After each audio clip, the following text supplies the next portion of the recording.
হ্যাঁ, আজকে যে গানটা গাইলাম সে গানটা একটা খুব মেলোডিয়াস সং এবং রোমান্টিক স্যাড যাকে বলতে পারেন।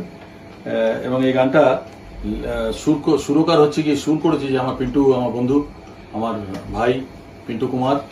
আর আমার সঙ্গে আজকে একটা নতুন মেয়ে গাইছে, মৌসুমী বসাক।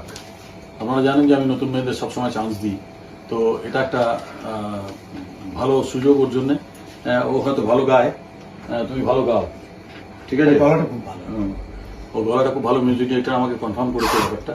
সুতরাং গানটা আপনারা শুনবেন, খুব মেলোডিয়াস গান এবং ও ভালো গাইবে এটুকু আমি জানি। এবং গানটা শুনবেন দয়া করে। ভালো গান একটা, জোছনায় হয়ে তুমি দিয়েছো কি আমার এই মনে, ঠিক আছে? তা আপনারা নিশ্চয়ই গানটা শুনবেন, খুব ভালো একটা মেলোডি এবং খুব একটা রোমান্টিক স্যাড গান। হ্যাঁ, আমি গিয়ে খুব মজা পেয়েছি। হ্যাঁ পিন্টু, ওকে ওকে দাদা, থ্যাংক ইউ। ওকে। তো